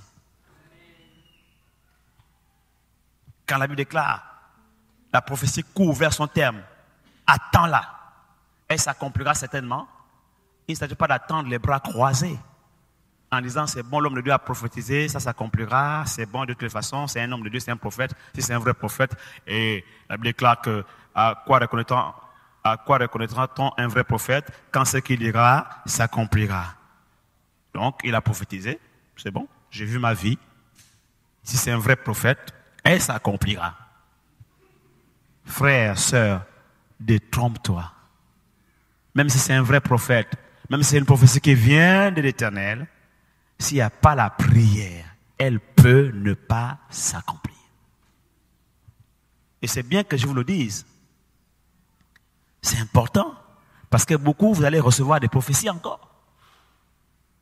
La prière agit pour la grâce, pour l'accomplissement des prophéties. Parce que vous savez quoi? Hein? Quand on prophétise sur quelqu'un, on a libéré la prophétie. C'est une bénédiction, mais c'est aussi un danger. Pourquoi? Parce qu'il n'y a pas que les bons esprits qui entendent la prophétie. Il y a les mauvais esprits, qui sont les esprits démoniaques. Il y a aussi les mauvais esprits qui sont des êtres humains. Pourquoi c'est toujours sur elle qu'on prophétise? Toujours sur elle. Il a prophétisé et il revient encore sur elle là. Vraiment. C'est pourquoi il n'est pas s'asseoir devant là-bas. C'est pour ça, non? Pour que le prophète la voie. Eh, nous qui sommes au fond ici. Il ne veut même pas jusqu'ici, vraiment. Toujours elle. Elle aime se faire voir. Ce sont des malédictions, en fait. Malédiction, c'est maldire et dire du mal de quelqu'un. Et il y a beaucoup de gens qui parlent mal des autres. Quand la prophétie est libérée, ça ne tombe pas toujours dans des bonnes oreilles. Et tout cela, ça constitue parfois des blocages qui retardent l'accomplissement de la prophétie. Donc tu combats avec les esprits méchants, les démons, tu combats aussi avec tes frères, sans te rendre compte en fait. Les mauvaises pensées, les calomnies, les critiques, etc. Quand il a dit que je vois la saison du mariage, je t'avais dit non. La sœur là, je sais avec qui, je sais déjà avec qui. Je t'avais dit qu'elle est tout le temps avec tel frère. Je t'avais dit non. Ah, tu as vu, le prophète a même parlé de ça. Il n'a pas parlé de ça. Il a seulement dit je vois une saison de mariage.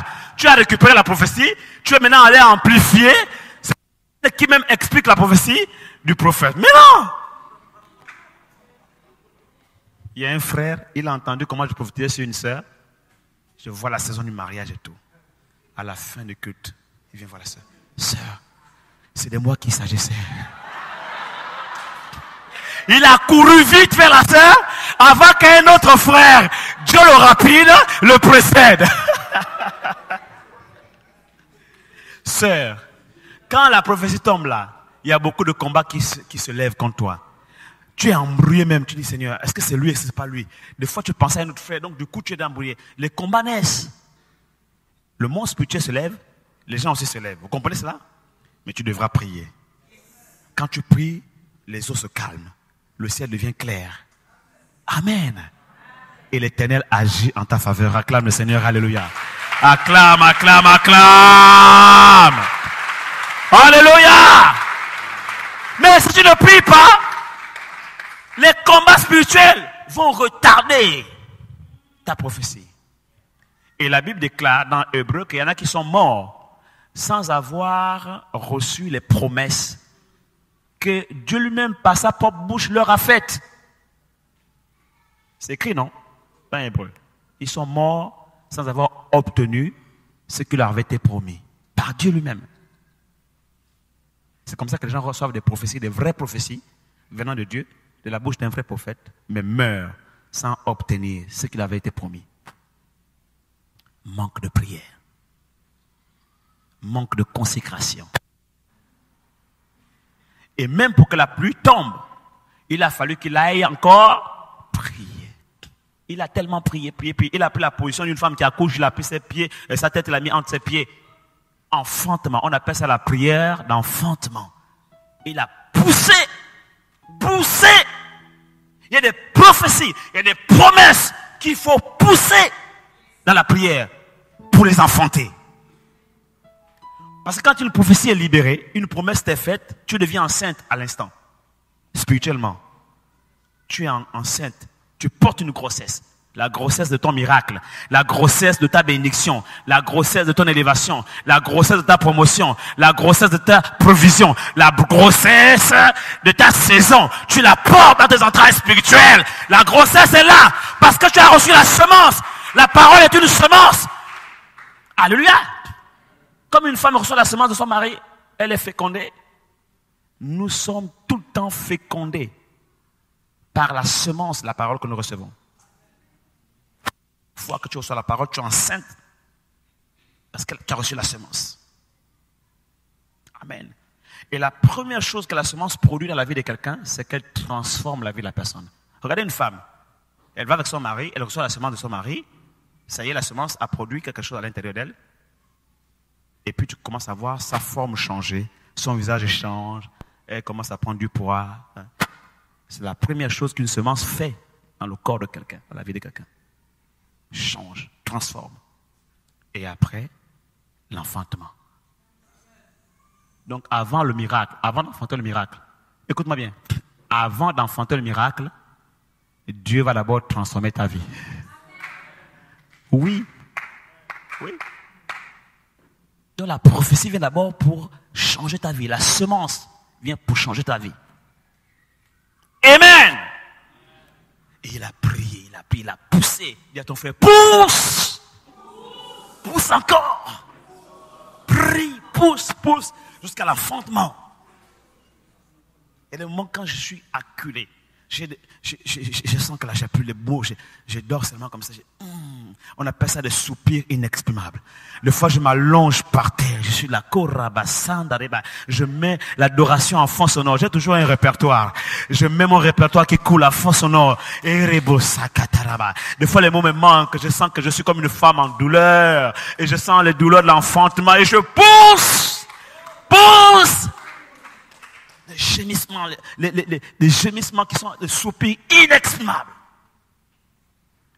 Mais celui qui sonne la pensée du cœur de l'homme, il connaît la pensée de l'esprit à l'intérieur de toi. Et il t'exauce. Oui, acclame Jésus. Amen, amen, amen. Exauce. Il connaît la pensée de l'esprit.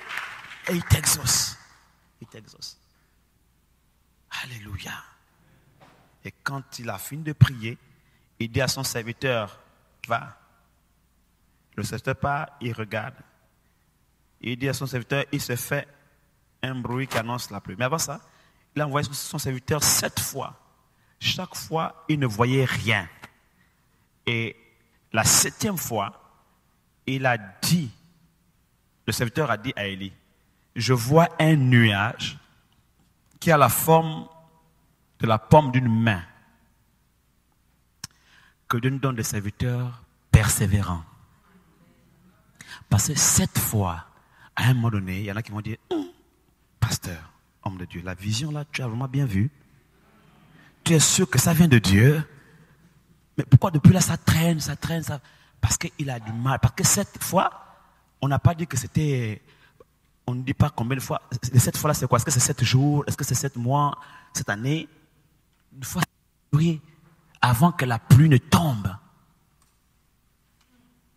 Mais il faut être persévérant dans la prière. Il faut être persévérant. Il va encore, parce que lui, il avait déjà vu dans l'esprit. Mais entre le temps où ce qu'il a vu dans l'esprit arrive dans le visible jusqu'à l'œil nu, que l'homme naturel regarde à ce qu'il frappe aux yeux, mais l'homme spirituel voit dans le spirituel déjà ce que d'autres ne voient pas encore. Voilà pourquoi on les trouve parfois bizarres. Amen. Alors vous avez besoin de persévérance. Oui, vous avez besoin de persévérer. Percez et vous verrez. Alléluia. Et il dit, je vois un nuage qui a la forme de la paume d'une main. Écoutez, je peux vous garder là jusqu'à demain. Hein? Mais l'apôtre Paul a prêché toute une nuit. Non, rassurez-vous, on va bientôt finir. Oh là là, j'ai beaucoup prêché, hein, franchement. Waouh. Je me surprends moi-même. Non, là, c'est pas moi. Là, c'est vraiment l'esprit. De moi-même, je ne pourrais pas. Sincèrement. Et qu'est-ce qu'il dit? Là, il y a un mystère. C'est la dernière révélation que je vais libérer maintenant. Il dit ceci. Il dit, je vois un nuage en forme, qui a la forme de la paume d'une main. Faites comme ça. La paume de la main. Qu'est-ce qu'elle a? 5 doigts. 5 doigts. Qu'est-ce que ça veut dire? Parce qu'après, Élie dit à son serviteur, attelle tes chars. Il dit à Akab, attelle tes chars. Parce qu'il s'est fait un qui annonce la pluie. La pluie signifie la bénédiction. Il enverra la pluie de la première et de l'arrière-saison. La pluie de la bénédiction. La pluie aussi, c'est le signe du Saint-Esprit. Le réveil qui arrive. J'ai fini de parler sur ta vie. Maintenant, je parle sur la nation. Église de Rabat. Église du Maroc. J'entends l'Esprit me dire, écoutez, il se fait un bruit qui annonce la pluie.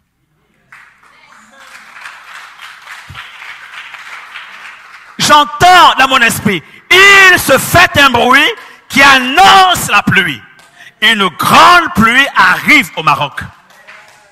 La pluie du réveil, le réveil du Saint-Esprit, qui va soulever les fondements, la nation dans ses fondements, qui va ébranler les fondements de cette nation, les fondements islamiques, les fondements de toutes les sciences occultes qui tiennent cette nation captive. Et je vous dis, qu'un grand réveil spirituel se prépare dans cette nation. Ça va être le continent Maghreb et tous les pays islamiques vont être en fait les pays qui vont être le plus secoués par le réveil des temps de la fin. Des conversions en masse, en masse.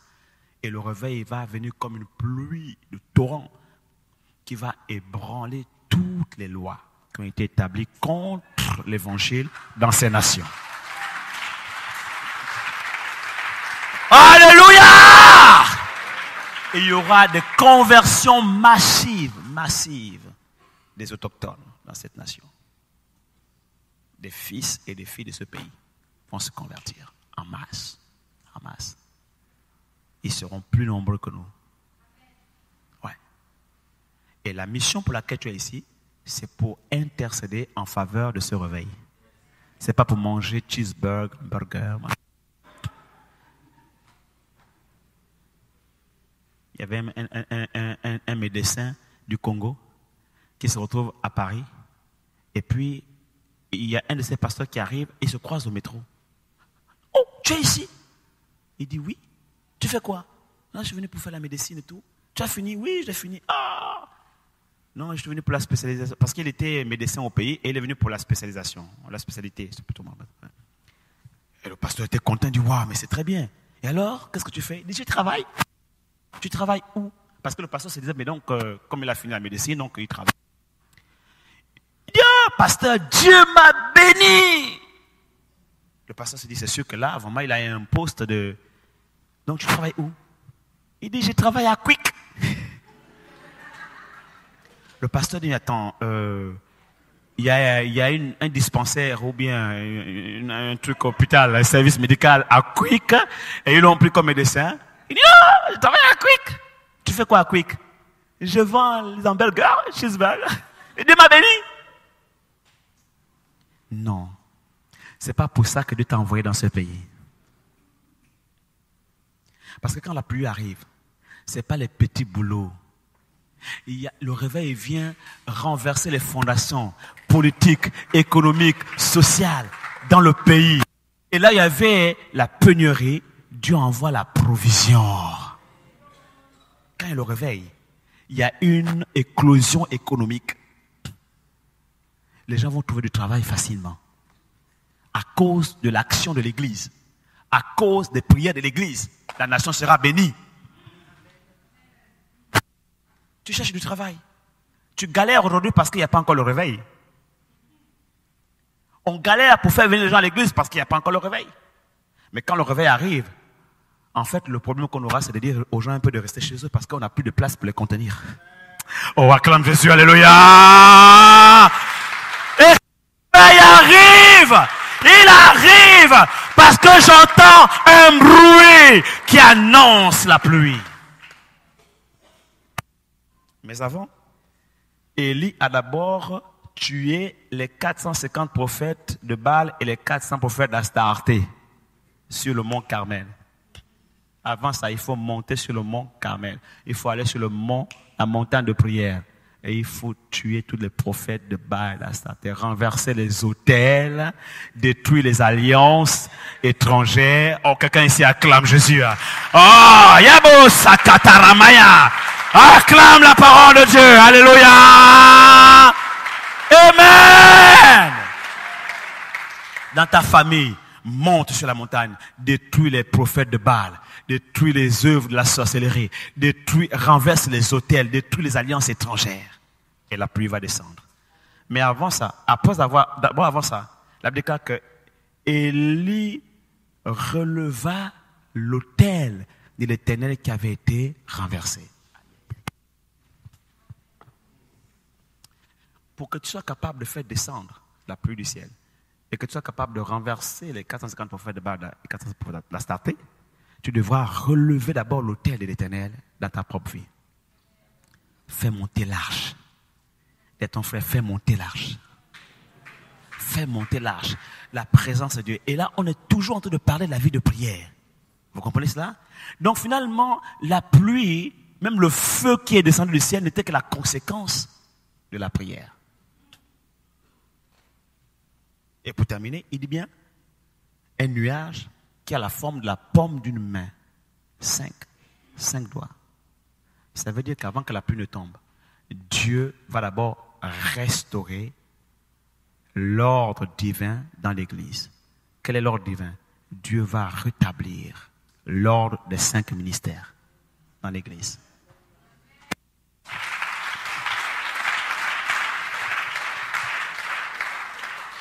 Aujourd'hui, les apôtres sont combattus et mal compris. Les prophètes sont combattus et mal compris. La pluie arrive avant qu'elle tombe. Dieu va restaurer les 5 ministères dans l'Église. Il va rétablir l'ordre divin. Et la pluie va tomber. Mais des vrais apôtres, des vrais prophètes, des vrais évangélistes, des vrais docteurs, des vrais pasteurs. Oui, acclame, acclame, acclame, acclame, acclame, acclame. Acclame. Et l'on fera la différence entre ceux qui servent Dieu et ceux qui ne le servent pas. Lève-toi et acclame Jésus là où tu es. Lève-toi et acclame Jésus là où tu es. Lève-toi et acclame plus fort, acclame plus fort, acclame plus fort.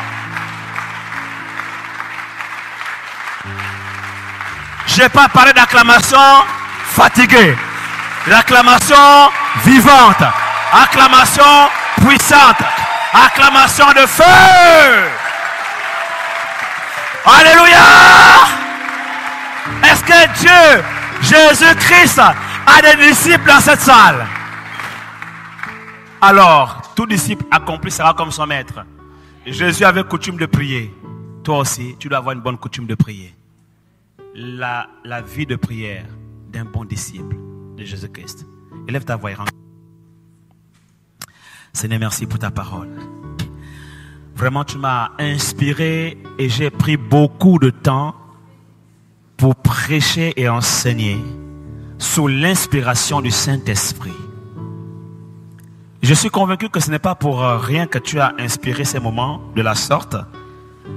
Oh, je suis convaincu que tu as fait un travail profond dans les cœurs et dans les vies ce soir. Oh, je suis convaincu que tu vas faire des guérisons, opérer des guérisons et des délivrances dans la vie des uns et des autres en envoyant ta parole dans leur vie. Oh, je sais qu'il y aura des transformations. Je sais qu'il y aura des changements de vie à la fin de cette conférence. Oh, je vois des miracles arriver, se produire. Oh, je vois des guérisons s'opérer. Oh, je vois des grandes délivrances se manifester.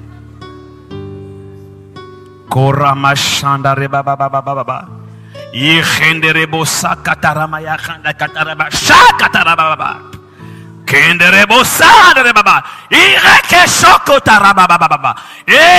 Saint-Esprit de Dieu, viens confirmer ta parole par des signes, des prodiges, des miracles. Le Saint-Esprit me montre que pendant l'enseignement de la parole, beaucoup parmi vous ont reçu des visitations et des transformations intérieures. Beaucoup parmi vous ont constaté et vont constater des miracles se produire dans leur corps et dans leur cœur. Beaucoup parmi vous, vous allez dormir d'un sommeil comme jamais vous n'avez dormi auparavant. Beaucoup parmi vous allez témoigner à la fin de cette conférence de la puissance de la parole et de l'impact de l'enseignement de la parole de Dieu sur vos vies. Parce que vos vies ne seront plus jamais les mêmes. Je vois des transformations littérales, des changements radicaux qui vont s'opérer. Je vois aussi des guérisons, des guérisons. Il y en a qui étaient malades dans leur corps, qui vont se surprendre au lever du jour demain. Ils vont constater avec grande surprise que la maladie a disparu. Oui, acclame Jésus, acclame, acclame, acclame, acclame. Acclame la parole de Dieu. Car la parole de Dieu a été envoyée pour guérir et pour délivrer. Et elle ne retournera jamais à l'Éternel sans avoir accompli ce pourquoi elle a été relâchée. Sans avoir produit l'effet pour lequel elle a été libérée. C'est pourquoi maintenant on va terminer avec des actions de grâce. Rends grâce à Dieu pour ta guérison. pour ta délivrance, pour ta restauration, pour ta visitation, pour ton élévation, pour ta bénédiction. Rends grâce à Dieu, rends grâce à Dieu. Prie avec ferveur, prie avec instance, prie avec ferveur, prie avec instance. Que l'exaucement trouve en ta prière une piste d'atterrissage.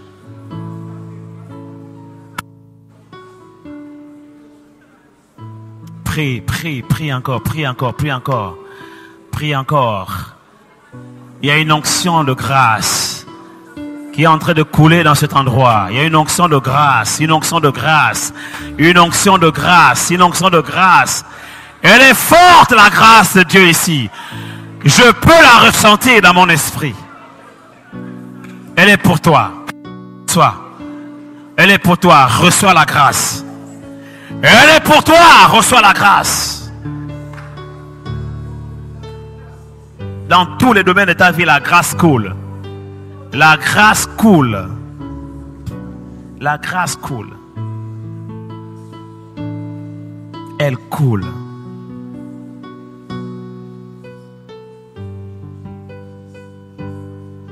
Merci Jésus. Merci Seigneur. Et nous scellons ces grâces. Nous scellons ces bénédictions qui sont tombées ce soir sur nos vies. Et nous sommes convaincus que nos vies ne seront plus jamais les mêmes. Et nous recevons avec foi la parole de vérité, celle-là qui sera seule capable de sauver nos âmes. Avec douceur, et nous mangerons les meilleures productions du pays. À toi la gloire, Seigneur, pour ta parole, dans tous les siècles, et les siècles. Au nom de Jésus. Amen.